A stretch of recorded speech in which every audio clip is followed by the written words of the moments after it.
Welcome to बान lectures. तो आज हम स्टडी करेंगे टिश्यूज। तो टिश्यूज क्या चीज़ है? टिश्यू ग्रुप ऑफ सेल्स हम कह देते हैं इसको, और इनका आगे जाके एक कॉमन एम्ब्रियो से ये स्टार्ट हो जाते हैं। कॉमन एम्ब्रियोनिक ऑरिजिन है इनका और फंक्शन भी है। तो ग्रुप ऑफ सेल्स को हम टिश्यू कह लेते हैं और आगे टिश्यू ग्रुप ऑफ टिश्यूज को हम ऑर्गन कह देते हैं, और आगे जाके ग्रुप ऑफ ऑर्गन्स एक सिस्टम बना लेते हैं। तो टिश्यूज एक सेम एम्ब्रियोनिक ऑरिजिन है और फंक्शन भी इनका है कॉमन। अब इनका क्लासिफिकेशन है on the basis of function और स्ट्रक्चर के बेस पर कर लेते हैं। तो चार तरह के ह्यूमन टिश्यूज हैं। एक तो epithelial tissue, muscular tissue, nervous tissue and connective tissue. तो जहाँ तक एम्ब्रियो की लेयर्स है, एम्ब्रियोनिक डेवलपमेंट की बात है, तो इसमें तीन तरह की लेयर्स होती है। एक तो ectoderm, mesoderm and endoderm. Epithelial tissue जो है ये सारी एम्ब्रियोनिक लेयर से स्टार्ट हो जाती है। जैसे ये एक्टोडर्म से भी होगा, मीजो से भी होगा, एंडो से भी होगा। लेकिन जहाँ तक नर्वस टिश्यू की बात है, इसका ओरिजिन है एक्टोडर्म से। और जहाँ तक कनेक्टिव टिश्यू और मस्कुलर टिश्यू की बात है, इसका ओरिजिन है मीजोडर्म के साथ। तो यहाँ हम बिल्कुल दिखाएं, epithelial tissue originates from all embryonic layers. Next है एपिथेलियल टिश्यू के बारे में थोड़ा सा एक इंट्रोडक्शन दे दें। It covers the body surface, यानी कि इसका जो वर्क है वो कवरिंग का ही है। पूरी बॉडी सरफेस को कवर करेगा, बॉडी कैविटीज को कवर करेगा, डक्ट्स को कवर करेगा, और कई जगह हॉलो कैविटीज होंगी, हॉलो स्पेसेस होंगी, तो उसको ये कवर करेगा। कनेक्टिव टिश्यू जो दूसरा टिश्यू है, इसका काम है बाइंडिंग का, जोड़ने का। It binds various organs together, और सपोर्ट भी करेगा उन ऑर्गन्स को, और इम्यूनिटी भी प्रदान करेगा, और एनर्जी भी कई बार ये स्टोर कर लेता है एज फैट। मस्कुलर टिश्यू का मेनली काम है मूवमेंट देना और कोई फोर्स जनरेट कर लेना। और नर्वस टिश्यू का मतलब है कि उसका काम है कोई एक्शन पोटेंशियल्स, यानी कि सिग्नल्स, मैसेज जो भी है, वो एक सेल से दूसरी सेल्स इमिडिएटली पहुंच जाए और ब्रेन उन मैसेजेस को कैच कर ले। तो ये काम है नर्वस टिश्यूज का। अब इसका वर्गीकरण कर लेते हैं हम एपिथेलियल टिश्यू का। क्लासिफिकेशन एपिथेलियल टिश्यू का ये दो प्रकार का हम मानते हैं, कवरिंग और लाइनिंग एपिथेलियल टिश्यू और ग्लैंडुलर एपिथेलियम। जो लाइनिंग और कवरिंग की बात है एपिथेलियल टिश्यू की, ये तीन तरह का। एक तो simple epithelial tissue, stratified epithelial tissue और सीडो स्ट्रैटिफाइड। और सिंपल एपिथेलियल टिश्यू के कई वर्ग है। एक तो स्क्वैमस, दूसरा क्यूबॉइडल, तीसरा कॉलमनर। और कॉलमनर फर्दर दो प्रकार का है। अगर उसमें सीलिया है तो सीलेटेड कहते हैं, अगर सीलिया नहीं है तो नॉन सीलेटेड। और स्क्वैमस में भी एक प्रकार का और वर्ग है कि अगर इसमें केराटिन है तो हम कहते हैं केराटिनाइज्ड, अगर केराटिन नहीं है तो इसको हम कहते हैं नॉन केराटिनाइज्ड। केराटिन नहीं है, केराटिन है, प्रोटीन होता है केराटिन। और स्क्वैमस जो है, स्ट्रेटिफाइड जो है, ये दूसरे प्रकार का है, कॉलमनर और क्यूबॉइडल और ट्रांजिशनल। और जहाँ तक ग्लैंडुलर एपिथेलियल टिश्यू की बात है, ये दो प्रकार का, या तो एक्सोक्राइन होगा या तो एंडोक्राइन ये हो सकता है। अब रही बात एपिथेलियल टिश्यू की, इसमें शेप ऑफ सेल्स पर भी हम इसका थोड़ा सा समझ सकते हैं on the basis of shape of cells. जैसे स्क्वैमस, स्क्वैमस का मतलब है वो पतली पतली थिन सेल्स हैं और फ्लैट इन नेचर है। क्यूबॉइडल मीन्स सेल्स का शेप जो है वो क्यूब शेप्ड है। कॉलमनर मीन्स लंबे लंबे सेल्स हैं, कॉलम जैसी हैं, तो उसको कॉलमनर कहते हैं। स्ट्रेटिफाइड मीन्स भाई मल्टीलेयर्ड है। स्यूडो स्ट्रेटिफाइड मीन्स है ये लगती है स्ट्रेटिफाइड लेकिन नहीं है, फेक स्ट्रेटिफाइड। ट्रांजिशनल ये स्ट्रेच हो सकती है। सीलिएटेड मीन्स ये इनमें सीलिया हो सकता है।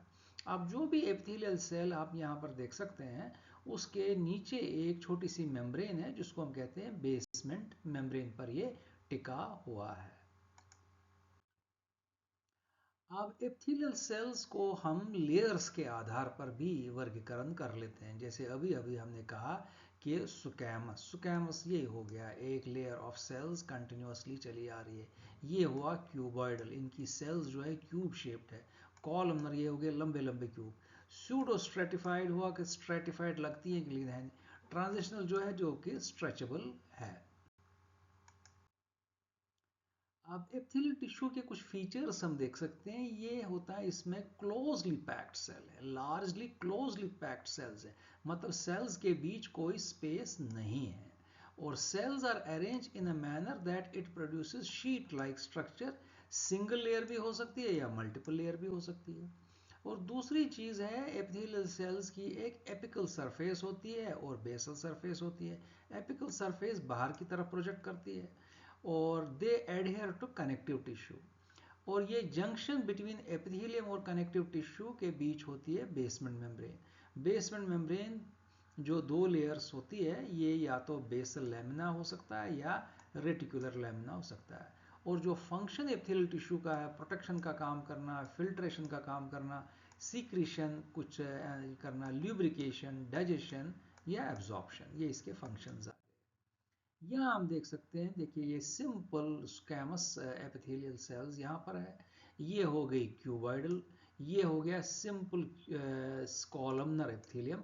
ये लंबी लंबी सेल्स है, कॉलम बीच में न्यूक्लियस है। ये क्यूबॉइडल आप देख सकते हैं, क्यूब शेप्ड सेल्स का है। ये सिंपल लेयर है सेल्स का, तो ये सिंपल स्क्वैमस एपिथेलियम कहलाता है।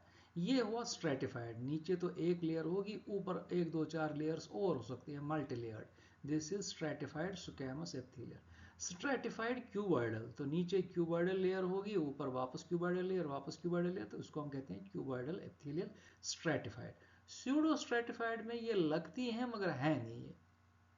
स्ट्रेटिफाइड कॉलमनर मींस नीचे वाली लेयर कॉलमनर सेल्स की है, ऊपर एक और लेयर, एक और लेयर, इसको हम स्ट्रेटिफाइड कॉलमनर सेल्स कह देते हैं।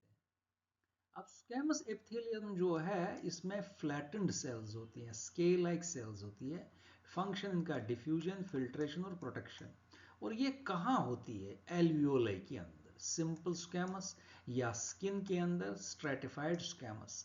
और क्यूबॉइडल एपिथेलियल जो है, इसमें क्यूब शेप्ड सेल्स हैं, सेंट्रल में न्यूक्लियस है। इनका काम है सीक्रेशन का, एब्जॉर्प्शन का। जो किडनी ट्यूब्यूल्स हैं उसमें आपको ये क्यूबॉइडल एपिथेलियम मिल जाएगा, या स्वेट ग्लैंड्स के अंदर भी स्ट्रेटिफाइड क्यूबॉइडल एपिथेलियल सेल्स हमें मिल सकती है। अब कॉलमनर एपिथेलियम जो है, ये टॉल कॉलम लाइक सेल्स हैं, न्यूक्लियर बेस के नीचे होता है। Functions absorption, secretion, protection. और लाइनिंग ऑफ स्टमक में मिलेंगी, इंटेस्टाइन्स में मिलेंगी, डक्ट्स में मिल जाएंगी ग्लैंड्स के। Stratified columnar. तो नेक्स्ट आता है सूडो स्ट्रेटिफाइड। ये it appears stratified due to irregular arrangement of nuclei but is a single layer. Functions क्या है? Secretion, movement of mucus in cilia. Respiratory tract में इस तरह सेल्स मिल जाती है सूडो स्ट्रेटिफाइड ट्रैकिया के अंदर। उसके बाद नेक्स्ट आता है ट्रांजिशनल एपिथेलियम।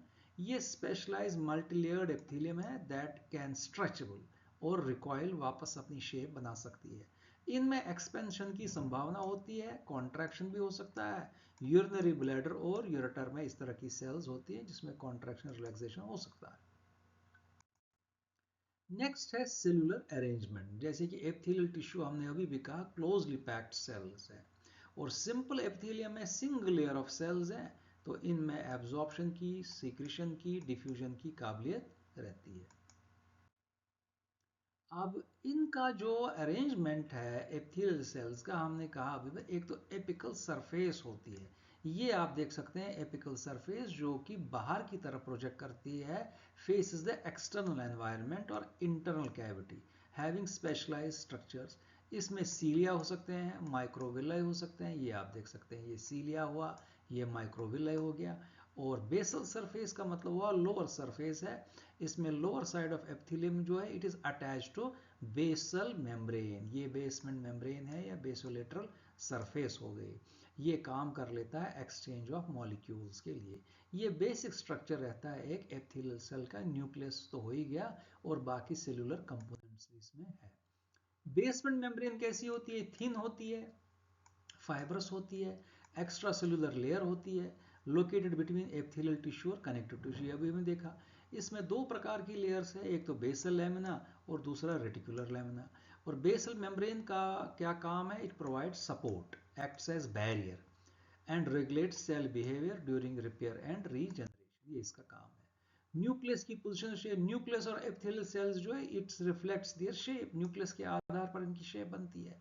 और स्क्वैमस में जैसे फ्लैट और सेंट्रली लोकेटेड न्यूक्लियस होता है, क्यूबॉइडल सेल्स में राउंड और सेंट्रली लोकेटेड होता है, कॉलमनर में इलोंगेटेड न्यूक्लियस होता है position near the basal surface. ये जरा एक समझने की बात है।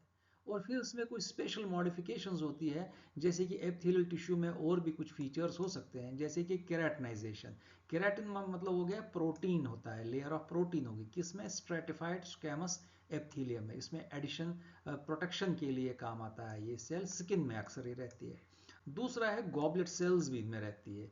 ये कुछ स्पेशल सेल्स हैं जो म्यूकस सीक्रेट करती हैं। कॉलमनर सेल्स और स्यूडोस्ट्रेटिफाइड एपिथेलियल सेल्स में ये गॉबलेट सेल्स रहती है। फिर हुआ ग्लैंडुलर एपिथेलियम। इसमें सेल्स हैं, ग्लैंड सीक्रेशंस प्रोड्यूस कर लेते हैं। और ग्लैंडुलर सेल दो प्रकार के होंगे, एक्सोक्राइन और एंडोक्राइन।